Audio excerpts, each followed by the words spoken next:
Welcome This is an awesome podcast. This is one of my favorite ones. to the Jeff That's a lot of whiskey, Jeff. Macalino Jeff Macalino. podcast. All right, everybody, welcome to the show. Got a in-person podcast for you today with an old high school classmate of mine, appropriately going by Lazarus. I don't know why I can't say that name. I say that because the gospel reading today, I'm recording this on Sunday, was about Lazarus. And if you're religious, you'll understand the reference.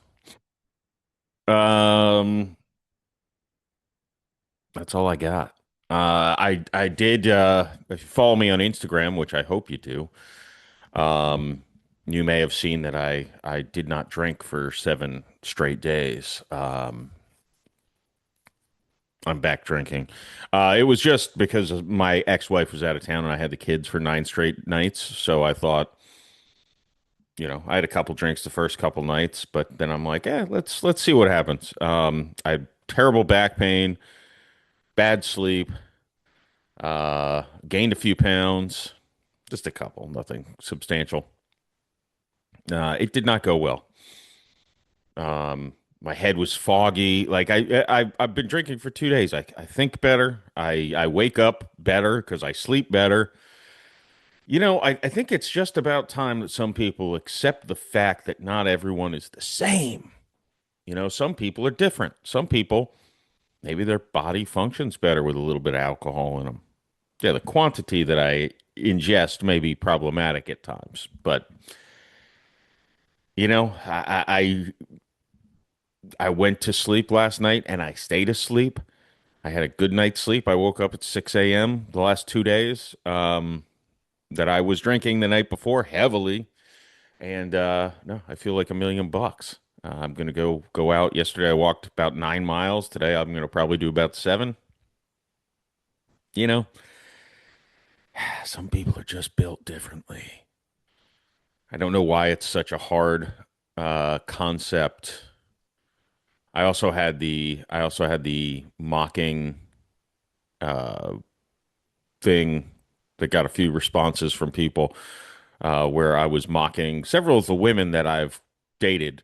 Where it's the comments are in essence,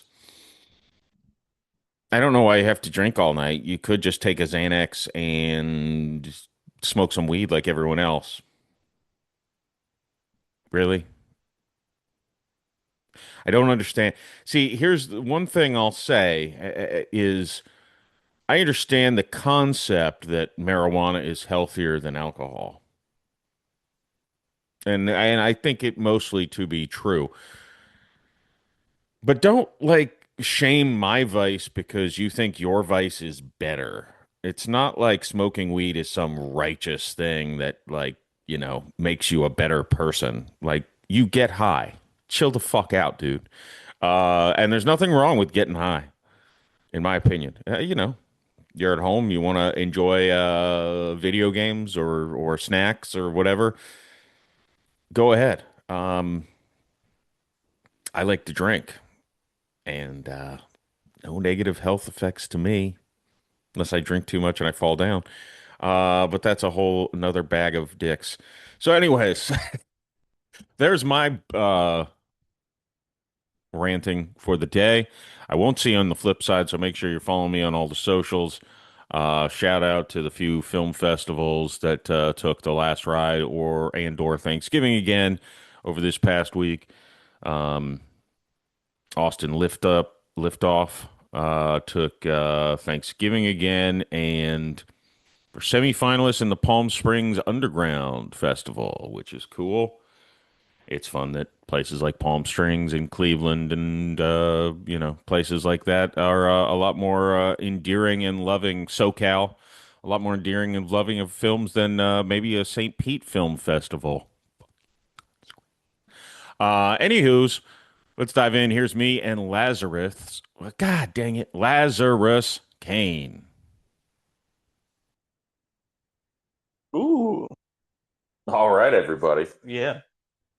Welcome, Yep. Lazarus Cain. Hey, Lazarus. Lazarus. Yeah, Yeah, it's no, fine. I completely just You are drunken not the said first, and you will not be the last. to the Jeff McElino podcast. How are you today? I'm doing great, Jeff. Thanks for having me. Absolutely.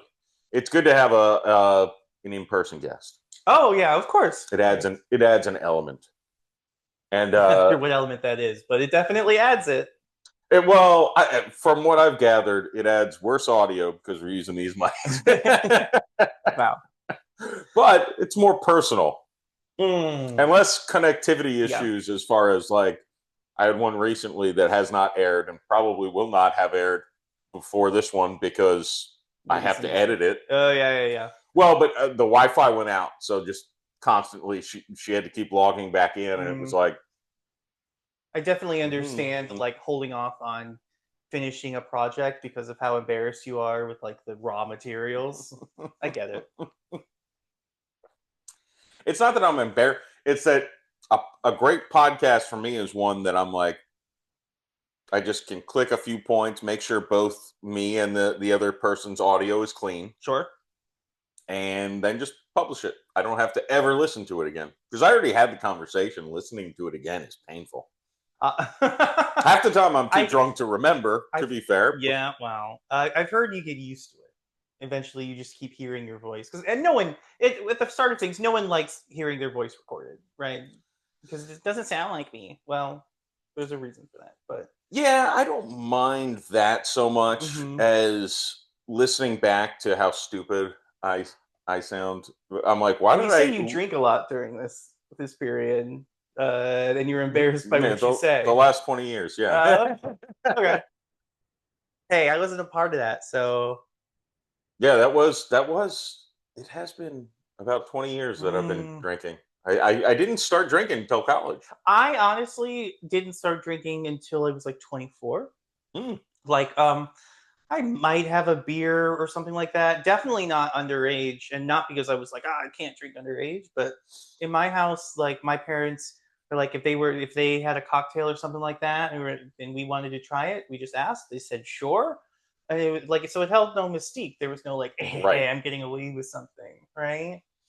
So it wasn't until I was 24, and I was like, oh, but getting drunk though. The first time I got drunk was high school graduation, and my dad and my uncle Pete and me were in the kitchen, and we were drinking wine. Which again, I was allowed to drink wine. You know, growing up an Italian, we have wine on holidays and whatever. But I never really drank wine. Right. And, we finish a bottle. My Uncle Pete goes and comes back with a few more bottles, and we're just drinking in the kitchen talking. And I don't feel it until I go walk to the kitchen to get food. Yeah. And while I was walking, I was like, what is this feeling? It's magical. And I remember my Uncle Joseph came over and started talking to me. And I was like, I was talking to him, and I'm like, he walked away, and I'm like, I don't think he knew it. He probably could tell I was drunk. But I'm like, I think I got away with it. Well, that's like the kids who think they like can come home, say have like a 10-minute conversation with their parents, go upstairs, and they're like, she didn't know I was high. Like, dude, your parents were kids too. Like, and also they've probably done things you don't even have a name for yet. So yeah, not my mom. My mom's the most innocent person in the world. Okay. Which is actually a point of not contention, but like she doesn't. She'll have like one drink. Okay, well that's more than I was expecting you to say. So. Yeah, she refuses. Everyone in my family will be like, "We're taking edibles," and my mom will be like, "I'm not going to." Well, someone's got to make sure they don't die. And my older sister doesn't do it either. She's kind of a. She's a little more edgy than my mom because she gets drunk sometimes, but she's pretty, and she had premarital sex. Oh wow! Oh boy, my mom did not. You don't know. And I fully believe her. She is the most innocent. She's more innocent than my children. Well, you don't know where all those prohibitions came from. You know what I mean? Sometimes people don't drink because they got too wild and they had to like pull back the rein. Well, my mom did have a strawberry daiquiri when she was pregnant with me. Oh, well, that she didn't know she was pregnant. That explains a lot. That, I think that's what made me. By the way, also, I'm the tallest sibling. So okay. What order are you in? Second. There was my oldest, I'm second, then my younger brother and little sister. Okay. And Joseph is 5'9". Uh-huh. I'm 6'2". My sisters are 5'3" and 5'5".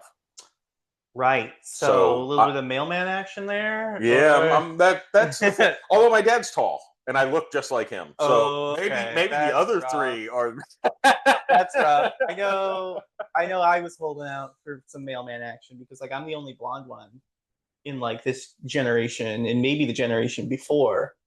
And even though like I'm German and Austrian on both sides of my family, but my blonde stayed. Like my brother like started out blonde, like a strong platinum blonde, just like I did, but he had lost his by like 5th grade. And I really didn't start like going to like sort of like a dishwater brown sort of. I think ash is the term, but until like late high school, right? And so I was really hoping that like like I don't know, I don't have the best relationship with my dad. So I was like, oh yeah, maybe, fingers crossed, maybe. And it turns out, and then there was like a filter, like a I don't think like a Snapchat filter. It doesn't matter. Something like that. Yeah. Yeah, that like what you're gonna look like at 90 or something like that. And then like aged me up and like not and then my dad he looks young for his age, or he used to. But like the point is that I look at that. My point is that like that the like aged up version of me looks like a slightly aged up version of my dad. And I was just like, oh fuck. Okay. Everyone hopes for that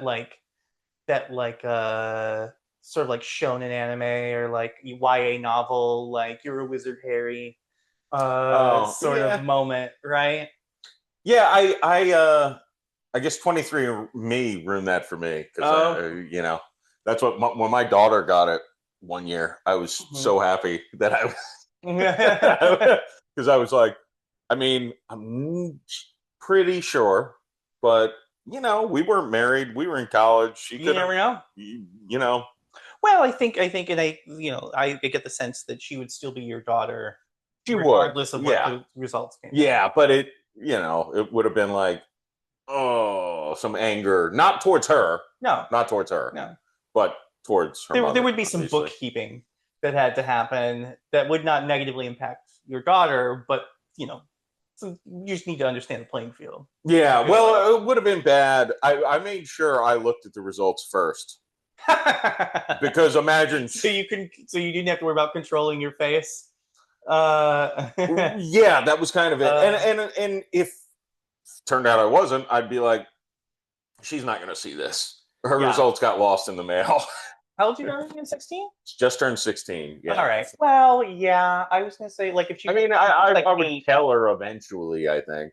Well, she only got 2 years until she's an adult, so that eventually does not have the shelf life you think it does. I guess I would tell her, but I would have to talk to her mom first because she would have to have. Because that's the next question out of your daughter's mouth, right? Yeah. Who is my dad? Yeah. Who is my dad? And I was fairly certain by the time she got pregnant, and we didn't find out she was pregnant until she was like 2 months pregnant. We were stupid. Actually, not necessarily. Like 6 weeks in and stuff like that. Like a lot of women don't realize kind of normal that they're pregnant. So yeah, so we were. I think we were 8 to 10 weeks, but it was kind of ridiculous because she stopped drinking because every time she drank, she threw up. Thank God. Yeah, it was good. It was good. She stopped drinking. I still drank. Naturally, which she didn't mind. You were eating for two. I wasn't throwing up every time I had a sip of alcohol, so it didn't matter to me. Not even in solidarity did you stop drinking. No, well, it wasn't like a thing. Like she'd still go out to bars. She'd just drink water. Sure. Yeah, it wasn't a. Yeah, because she didn't know. Yeah, she in didn't know. hindsight, makes a ton of sense. In hindsight, but she was 19 and I was 22. Oh, okay. So well, you you're know, both fucking dumb. So yes, yeah, that's the long and the short of it. We were fucking idiots. But you know, everything worked out.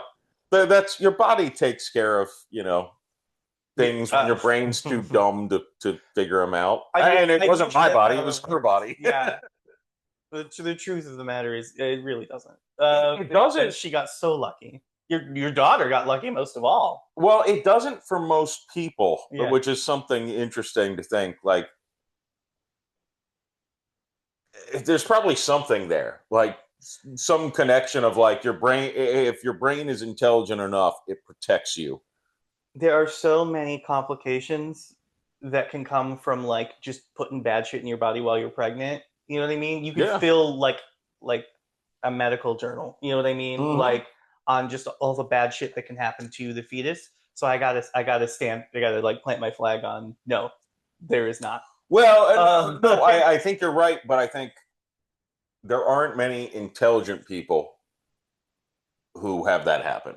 Yeah. Usually they're the people who shouldn't be having kids. Oh, that's okay. This kind of the people who put them into foster care. Well, yeah. So there's nothing wrong with putting your No. I'm not saying that foster care because I'm saying a lot of times they get taken away. Okay. I had a coworker who was a foster parent. Is that the right word? Yeah. I mean, yes. So he'd have kids come in, and a lot of times they had a ton of meth, alcohol, blah blah blah. Those parents they didn't know they didn't care they were pregnant. Right. I'm not saying they're not intelligent. I'm saying maybe that center of the brain that protects you is gone. Yeah, I think that you are recognizing something, like you're seeing the shape of something, and not necessarily. It's anecdotal. You're not looking at it from the right angle. You know what I mean? From the right perspective, I should say. The right angle sounds condescending. It's not. It's that I feel that like a lot of it has to do with like socioeconomic class and sex education, and because I think I would like to think, and again, anecdotal, right? Anecdotal. I would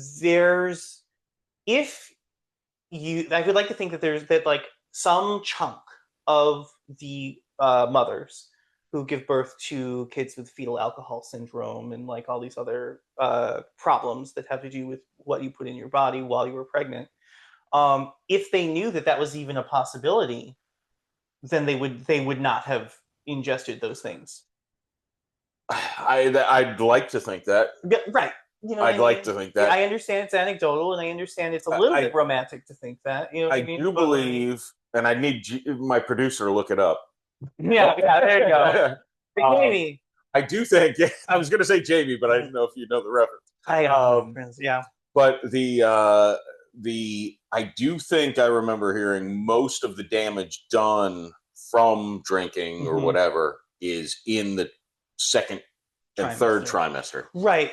So first trimester you can drink and it was all like, we found out in the first trimester and she was already done drinking. For those listening, that's the first 3 months. Yes. And to also say that this is the thing that bothers me with medicine. So I remember taking Jeff's got a beef with medicine. Okay. Oh, I've got a lot of beefs with medicine. One of them is the teetotaling kind of thing. Where love that you know that word. They were talking about breastfeeding, and this was a parenting class at Bayfront Hospital. Sure. Yep. Me and my ex went to, and they're like, "You can't drink," and she's like, "Actually, like you can have a beer or two, but we can't tell you can have a beer or two because someone's going to drink a case and then breastfeed their kid and destroy their body. But one beer, actually, the yeast inside of it actually is almost beneficial, but we can't tell you that." It's the same as though, if you tell a doctor, do you smoke? I have a cigarette once a month. They'll be like, oh, you're going to die of lung cancer. No, you're not. No, yeah. If you have a pack a day, you have a good chance of getting complications, whether it's lungs or that's a medical problem. That's a liability problem. That's a good point, but they're interconnected. Oh yeah, well, the med mal and the way the doctors give advice. Well, certainly, if America did not have the litigious culture that it does, right, then things would be very different. I somehow slightly want to applaud the teachers saying that, so because they're more interested in giving them the truth about it. Yeah. Instead of, because I don't know if I would be brave enough to be the one to say oh no, you can't have a beer, just because knowing that the person who did have a beer and couldn't keep it at a beer, maybe not a case, right? Because they were gonna have a beer no matter what happened. You know what I mean? But I don't know. No, it's an interesting thing, and it's also something that it's the one thing that keeps me from being an alcoholic is if I'm I have a plan, I'm going to go drink. There are some people who, and I've had this conversation with alcoholics, recovering alcoholics, sure. Sober alcoholics, I guess. Recovering alcoholic, I believe is the term. And they're like, no, if I have one beer, by the end of the night, I'll be sucking a dude's dick for crack in the alley. And it's it's the things that come after the sucking the dick in the alley that's the problem. I'm like, how is that I'm like, if I go to, I don't drink and drive ever. Good. But I will, if I go to I've gone to my sister and my nephew's birthday party. Yeah. And they have a cooler of beer, and I'm like, I'll have 2 beers over 3 hours, and I'm under the limit completely. 2 beers does nothing to me. And it's no problem, and I can go home and not drink the rest of the night because I have my kids, and it's fun. But I guess now I do have the issue of when I don't have my kids and I'm Ubering. Sure. Of being I shouldn't do this. I'm going to do it, and then I end up, That's why they call it indulging. Hitting my face on a tree. But from what I understand, because I'm not a researcher into this kind of thing. Me neither. But from the armchair in which I sit, right? And you do have 2 arms on. I do. Both I have do. 2 There arms you go. From the armchair in which I sit, it's not about beer. It's not about wine or tequila or whatever. It's about portion control. And portion control is a much more deeper seated thing in the brain. It's in a much more primitive office space. And so it seems like you've got excellent portion control. Because people who don't have excellent portion control, people who don't really have portion control, it doesn't matter if they're going to their niece's 4th birthday or something like that.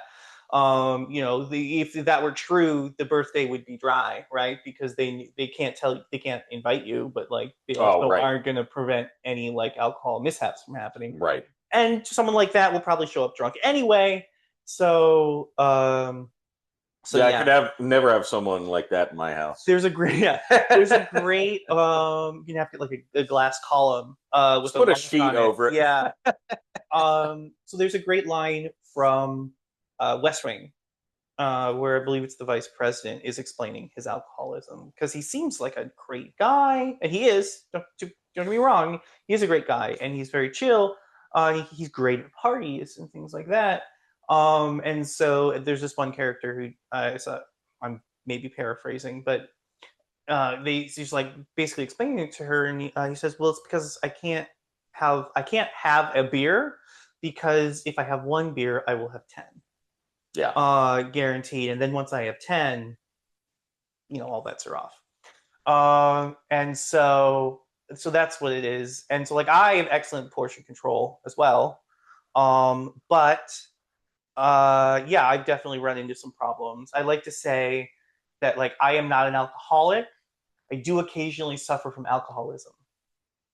though, because I feel like alcoholism is you have this problem and it's causing you problems, and you continue to do the thing, you continue to do the problem, right? Yeah. Don't quote me. This is not legal advice. This is not medical advice. If you come to this podcast for that, you Yeah. are really stupid. This is not philosophical or ethical advice. So there's two guys drinking, by the way. Yeah. So drinking pretty fast too. Yeah. Yeah. So you're gonna have fun editing all of those. So's out. Nah, we'll leave them in. So Jamie, leave them in. Yeah. So yeah, it's like because I suffer like consequences so rarely, right? Yeah. Drinking heavily, so it's not like it is like this persistent, That's yeah, I feel that's a very good, insightful thing. I relate to that very much. I have no consequences. Right. So sometimes social consequences. Right, and social consequences do matter. They could build up because, like, if your family, goes no contact with you, that is only a social consequence. Yeah. Generally. So no social consequences is still no. There's no sneezing at it, right? Right. No, that can be significant. I do have one friend. I'm going to make sure not to identify who it is. Good. But it's one of those things where whether there's whatever booze or drugs may be on location. Okay. Available at the time. Available. Yes. On location makes it sound like it's a set. See, that's the acting part of me. That's the but he wants to do all of them. Yep, I get it. And like, look, if there's when I get blackout drunk, if there's Coke around, I'm probably doing it the same way he is. But in general, alcohol famously degrades your portion control. Yes, and look like what it does. I've said on my podcast before, so I'm not outing myself. There's you're the one who's allowed to out you. That's true. I can edit this out if I want to. But look, I'll do Coke if there's Coke. Mm-hmm. But like I'm a guy who will do like a line, and then I don't need any more for an hour because doing more is not. But he's a guy who just wants to keep hitting that bag. Yeah. I'm making. Well, this is really for the people who've done Coke and can differentiate between bumps and lines, but doing the gesture here. But he's that guy who's just going to shovel it in, and it's like, dude, you're not even getting the effect of all. Like you're wasting it in essence. But there's that addiction quality to it that I don't. Fortunately, I don't have. I can't say I don't have it with alcohol to an extent but my problem with alcohol is if I was smarter. So I go through my day and I never do not have a drink in my hand. And I mean water, coffee. Okay, well, liquid. Some sort of liquid in your hand. My mouth is dry just from talking for 2 minutes. For sure. So I sit on my chair and I'm doing work and I have a giant water bottle and then I finish it quickly and I drink like 3 liters of water a day. Yeah, you get a water keg. Those are great. It's like a fucking gallon, but it's like a mug. It's like super great. Yeah, you absolutely should. I feel like that's also like give me weightlifting. Yeah. So if I was smart and I was like, all right, between every drink, just drink a bottle of water. Yeah, that would be not even that. Like, no, look, it's I do like one drink, one water. Like if I can't have a hangover for whatever reason, not that anyone would want a hangover. I've never had a hangover. I didn't have no. A lot of people get really mad. Just FYI, a lot of people that pisses people off. They get unreasonably mad about it. And I didn't have a hangover, and I had gotten pretty well blasted before then. But then I got on like psych meds. Basically, I got everyday meds, and which is good. Don't get me wrong. Love that I'm on them. But it's my liver was like, listen, I can handle one of these things, but not both. So like, I can either get the old meds out of your system, and this alcohol shit is just going to rack up in the background, and then you're going to have a hangover the next day. Or I could work on the alcohol, and then you're going to get some kind of weird like toxicity because you have all this old shit, all this old medicine hanging out in your system. And I had no choice in it. It's not like it sent me, check box, pick one. But yeah, it's whatever. I the good news is that I'm also on well, the good news is I have virulent ADHD, so I don't know how good news that is, but I am medicated for it, so that helps with most hangovers. But I have told Adderall. Yeah, actually, I just switched to Vyvanse, but I have to wait till this month's Adderall is out before they'll fill the new prescription. But I also have to not cover my mic, scratching my neck. Hopefully that doesn't turn out poorly in the sound. Nah, it'll be fine. But yeah, but I've definitely told people like, oh, like I don't, I'm immune to hangovers or something like that. They get mad. Yes, I have had. So my listeners probably know, but I think I've mentioned to you when, in text messages, like I've been on the dating apps since like November. Right. Yes. And I have had at least 3 of the. So not a good first date topic to bring up. That's what No. Well, so I try to make it obvious I'm a drinker from my profile to avoid this situation. I still get plenty of first dates. To avoid what situation? To avoid the situation of like, oh, why do you drink? So, like a like evangelical teetotaler. Not like evangelical Christian, but like an evangelist. Yeah. So I've had a couple where it was, and the thing that, and look, we can discuss smoking weed versus drinking alcohol, but that's not my point. I'm not demonizing either thing. Correct. But they sure as fuck do. So this is an everyday weed smoker, and she's like, "You drink every night?" I'm like, I have a couple that helps me sleep. I'm like, didn't you say you smoke weed every night so you can go to sleep? She's like, right, but like drinking is bad for you. And I'm like, smoking weed's probably not great. It's not great for you. I'm not saying it's necessarily. And then I had another one who's like, I have like 2 or 3 drinks and I get a massive hangover. And I'm like, well, you don't have to drink. Yeah. Just me. I don't care if I can hang out with a sober person all day. Drinks before I sat down at this table. Like this that you're seeing, like you do not want an unlubricated this. Yeah. I'm like, this is not like, I'm not saying you have to drink. Yeah.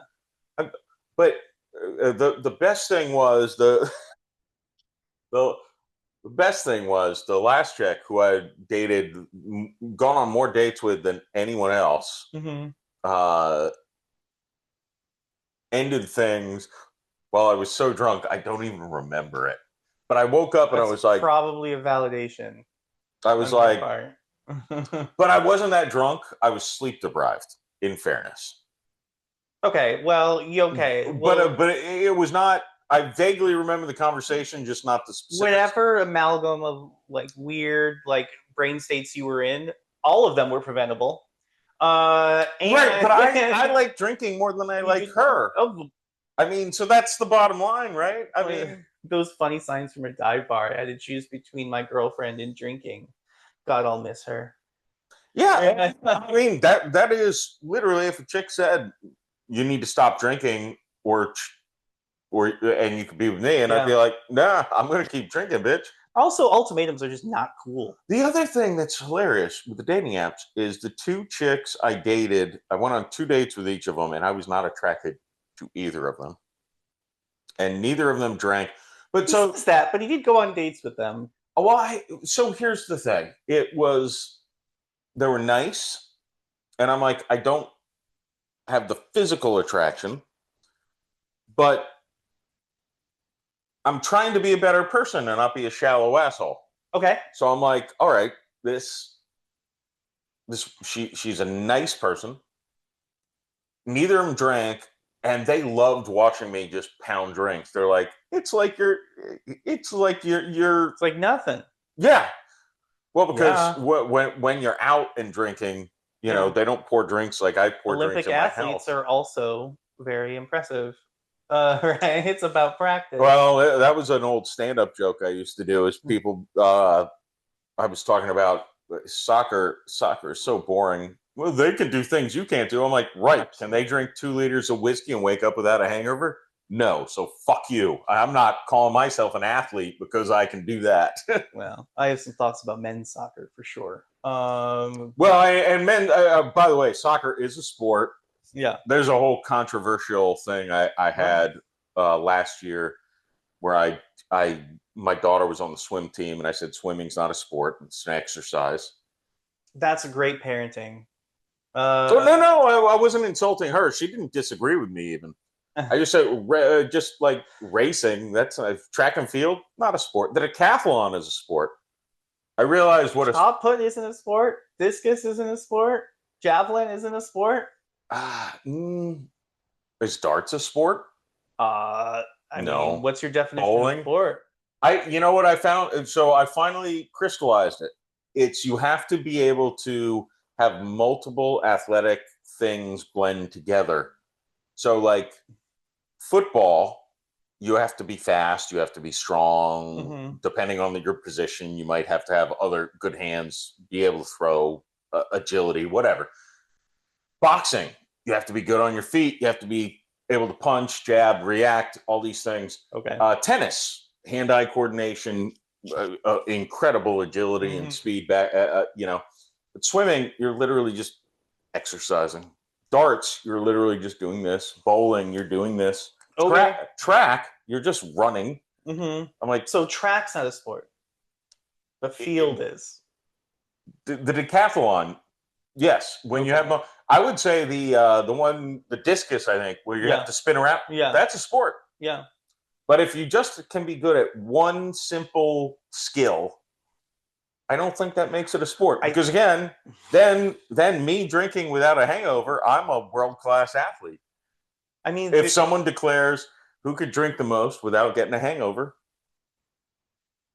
I mean, I'm actually, there's probably like some 7 feet tall guys who've been drinking under the table and win that one. But you know what I mean.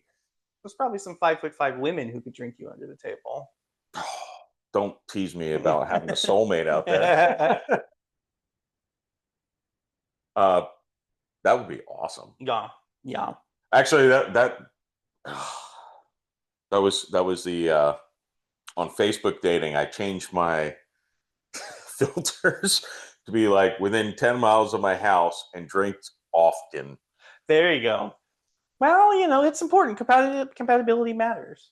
Well, and I don't care if the woman drinks or not. Mm-hmm. But like, I don't know. But she has to be okay with you drinking, which is important. And again, the alcohol consumption of myself would go down greatly if sex was on the table. Oh. Because, I mean, you know how things work. I don't have to explain it to you. Yeah. So it's like I'm not saying I'm going to get black. I like to have a couple drinks at night. And part of it is I'm a vivid dreamer. Sure.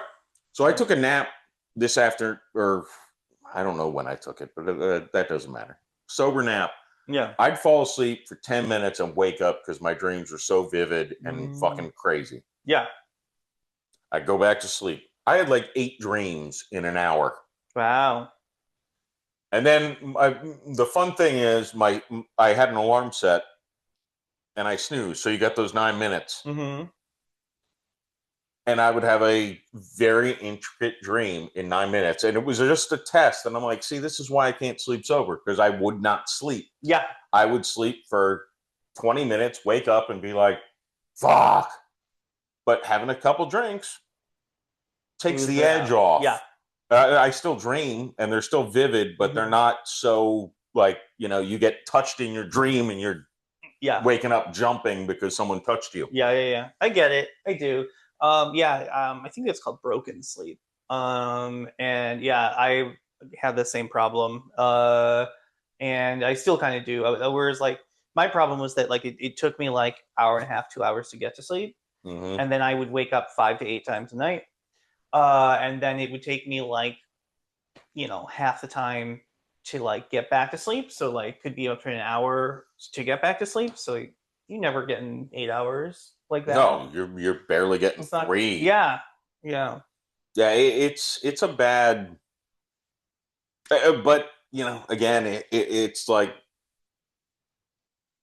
it works for me. Yeah, for sure. Yeah. If you're looking for someone to co-sign your drinking as a sleep aid, I'm happy to sign off on it. Well, it's not medical advice. Yeah, no medical advice. But the funniest thing was there was a chick who I never even went on a date with, but I had a 2-hour phone conversation with, and we were texting constantly. Kind of like a date. Yeah. And she, the day after we were talking, and she's like, so you drink every day? And I'm like, yeah. She's like, and I told her what I just told you. Yeah. And she's like, you should go to therapy and go on some meds. And I'm like, and this is a daily weed smoker to go to sleep. Right. She's already said that. And I'm like, so your response of me being able to function fine with just alcohol and nothing else is to smoke weed and go on prescriptions so I can, but I can do it with just one thing. Yeah. And she's like, but that's not healthy for you. And I'm like, why are you judging me? Like every single person, that's one thing that's the other thing that I've really dove into. Is everybody reacts differently to everything. Sure. Physically. Like I changed my pasta brand and I kept drinking. Actually, my drinking increased and I lost 50 pounds. Okay. Over what period of time? From May to November of last year. Okay. And I've maintained till now, which has kind of been the goal. Now I want to start losing a few more. Okay. Although I've got a TV thing I just auditioned for where I'm supposed to be a little overweight, so I'm kind of waiting. For sure. But someone else who's exactly my physical dimensions when I started that could do the exact same thing and probably be 20 pounds heavier. Like if your liver doesn't function the same, if you don't process certain things, like everyone is different. So find the thing that works for you. Sure. Apparently it's just picking the right brand for you. Maybe your cereal brand is wrong and you need to find the right cereal brand. And then you'll lose another 10 pounds and stuff like that. I don't know, man. Because there may have been other factors at play. This is what I'm trying to suggest. Well, I started exercising a lot more. I eat clean. No. I lost the 50 pounds, not from drinking more and changing pasta. Yeah, okay, because that's not the way it was presented. Okay, yeah, I'll be clear. I started exercising a lot more and eating cleaner. And but even before I was doing that, I changed just to a different pasta brand that has like 55% of the calories and like quadruple the fiber. But yeah, just being up and active is part of the whole thing. Because I wasn't trying to even lose weight initially, but it just happened. And I was like, this happened while I was filming Thanksgiving again. The clappers over there. Yeah. And 2 plaques from it are right here. Oh, Nice. So in filming that movie, I lost 10 pounds a month before and like 11 pounds a month of. Yeah. And it was just, I'm directing the movie. I'm on my feet all day. For sure. And I wasn't even getting a lot of mileage in, but I'm like, there's something to being up. Yeah. Oh, yeah. So I started walking to Winn-Dixie is not far right from here. There. Yeah. So when I had to go get a little thing from, I'm not walking with 80 pounds of bags in my hands, but when I was like, I need a few things, I'm going to walk to Winn-Dixie and get it. If I need liquor, I'll go walk to the Winn-Dixie liquor store. Yeah, there you go. It's like my own weighted vest, Canadian Club. I mean, that's the same. Like people who do like gallons of water or something like that. Same vibe, same idea. Yeah. But it was just activity, and so there was a conscious effort to do it. But the drinking and the pasta 2 to 5 times a week, depending on if I have my kids over the weekend, other people would not have lost weight just because their body's different, not because I'm better than them or it's just my body processes things in a different way than yours does, and everyone listening does. Yeah. And alcohol is the greatest proof because I do nothing. Everyone asks me, you've never had a hangover. What's your secret? I'm like, genetics. I don't have a secret. It's just built different. I don't have a secret. I don't do anything. I'm like, I used to say I go to bed with a water bottle, but it's like half the time I wake up and that water bottle's full. I never touched it.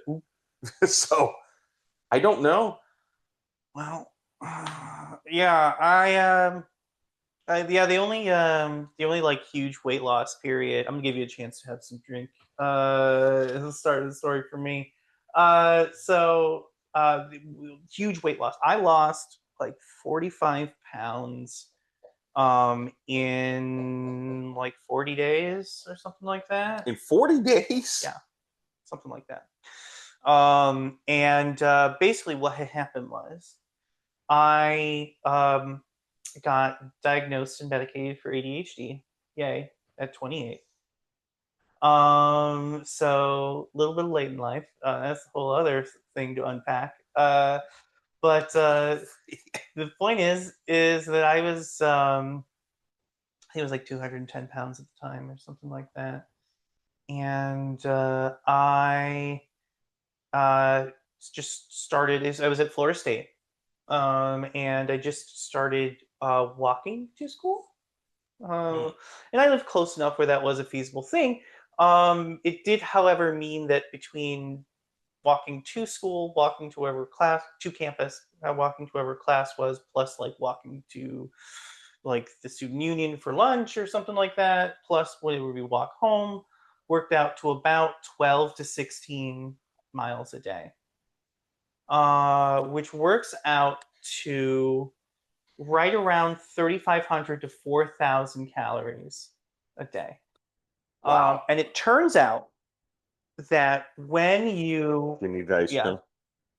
Not if my hand touches it. And you're fine. Okay. I've had worse, I promise. So when you are burning 3,500 to 4,000 calories a day, unless you're like a world class, nice off the backboard, unless you are like a world class, like Olympic athlete, basically, or like fucking Eddie Hall who has to eat 10,000 calories a day. You want me to go get that? Yes, please. Yeah, I'll bring it to you. You keep talking. Oh yeah. Okay. So unless you're like someone with calorie demands that are that. This is empty. No, that's empty. You want diet? That's fine. I'll do it straight. But do you mind if I take the rest of it? Yeah, finish it. I know it's well sought after. So anyway, unless Don't throw that. Just a little bit. Yeah, it's my first time here. I hope I get invited back. So unless you have calorie demands that require that. If it's just like you're just like doing a normal 2,500 a day or 2,000 a day, and you're burning 3,500 to 4,000 calories a day, like you can eat whatever the fuck you want. Yeah. And you are still going to lose all of the weight. I got down to 170. I'm 6'3". I was going to say, you're tall. Yeah. Did you grow after high school? I did not. Were you that tall in high school? I'm pretty sure I was. I honestly, I hit puberty a little late, like at 17. So there may have been a little bit, but I was definitely pretty tall. By the way, we went to high school together. That should be said. But I did. So I recently started going to church at St. Paul's. Okay. Again, more for the community than any other. I love you're not worried about dropping like facts that would help people find exactly where you live. I know. I've never considered. But Father Lou did mass, 9:30 mass this past week. He had not been here since he left St. Pete Catholic. Oh. He's like, this is the first time I've been here in 21 years. 21 years, I think. How do you do the math in your head? And you're like, oh. Well, I was like, I think it was 22 years since he left, but probably 21 since he left St. Pete. Yeah, he was still, because he was still working for the school when we graduated. Mm-hmm. Right. So. Yeah. So that was nice to see him. I think there was one. Billy Tapp was there. Oh, nice. So I think there was. Just totally name drop. Yeah. I didn't talk to him. Do we need to have a class on this? Nobody listens to this podcast. Who else? There were one other kid from our class who was there, and her husband went to St. Pete Catholic. But I think there may have been 4 St. Pete Catholic grads at the thing. But it wasn't announced, and that was the thing. I text my older sister, and I'm like, Father Lou's doing 9:30 mass, and she's like, what? And I'm like, you would think they would have been like, hey guys, come show up. Though it would have been crowded. That would have been uncomfortable. I don't like big crowds. That's why you do small shows with one-on-one interviews. Yeah. Right. He's lost a lot of weight too, by the way. Good for him. He was a sturdy boy. You want to know the thing that's wild? This is not going to make sense to anyone who didn't go to St. Pete Catholic, but I don't care. Riveting content. So he was talking about he's teaching in DC. Oh, cool. And for the first time, he's not in administration, he's teaching. For the first time in a long time. Yeah. And he was saying he turned 65, and I'm doing the math, and I'm like, that means when we started high school, he was like a year older than us. No. We started high school in 2001. 2001. 25 years, so he was 40. Okay, so which was not a year older than us.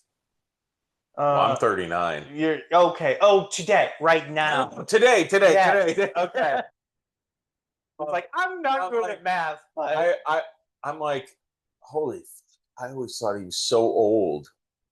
No. And he was literally, when I was a freshman, he was basically my age. That illusion has never caught me, like the whole teachers are ancient and also live at school.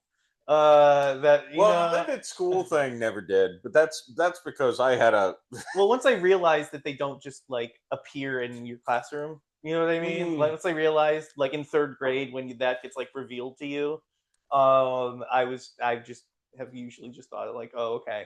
Now I will say there was a teacher I had, I don't know if you had him, but it doesn't matter.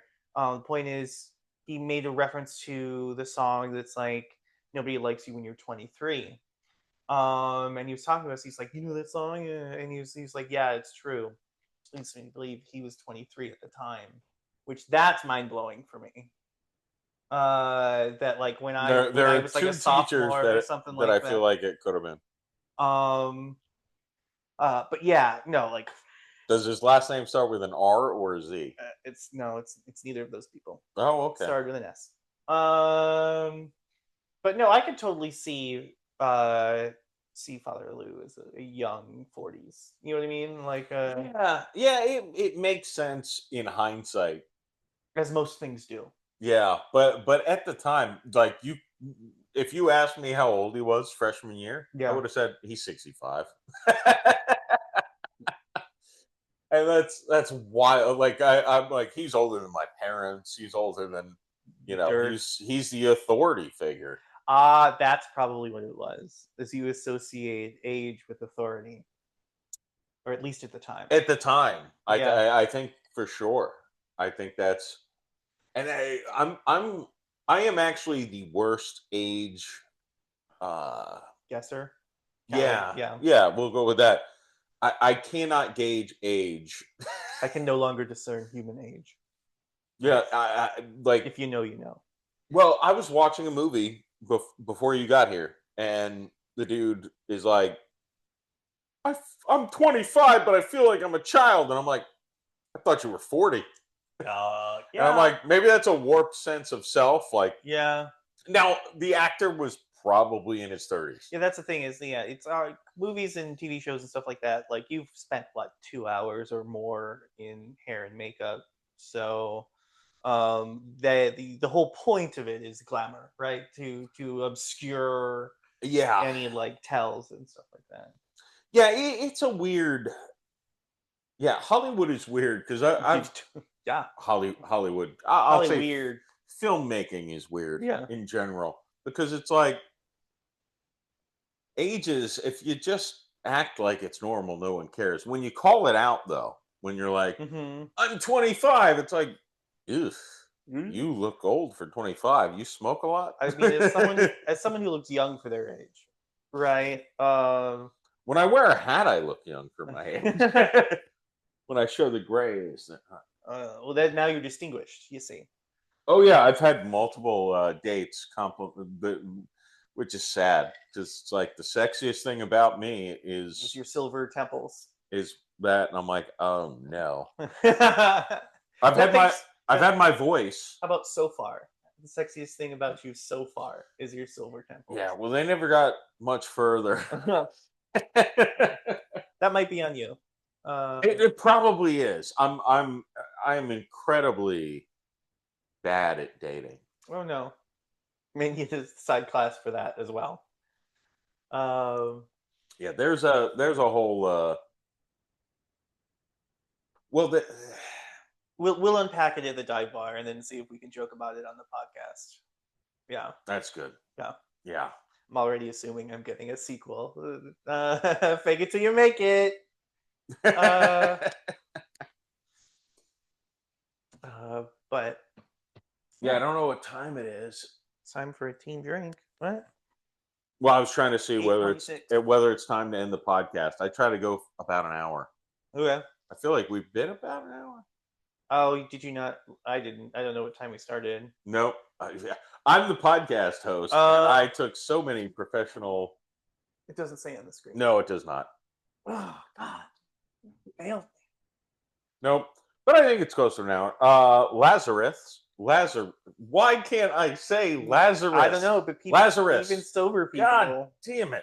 Sober people fuck it up. So Lazarus. And you went to Catholic high school. You should have it. I've been going to church. Yeah, for like 3 months. Well, 4? Lazarus doesn't come up a lot in church, but that's true. Only like one gospel reading during Easter. Yeah. Yeah. Anyways, are there places that my audience can find you or? Oh yeah, this section. Love this section. No, because it's your audience. No, I'm kidding. No, not yet. Stay the fuck away. Some of those places I'm still setting up. Some of those places need to be cleaned up before I'm ready to be like, hey, everybody come on out. And stuff like that. So yeah. Till next time. That works. Do you have like a sign off, like a catchphrase or like a yes. And you can say it. It's I just say boom, it's over. Oh, because it's hard to find a good catchphrase. So just being like, boom, it's over. All right. Well, in that case, boom, it's over.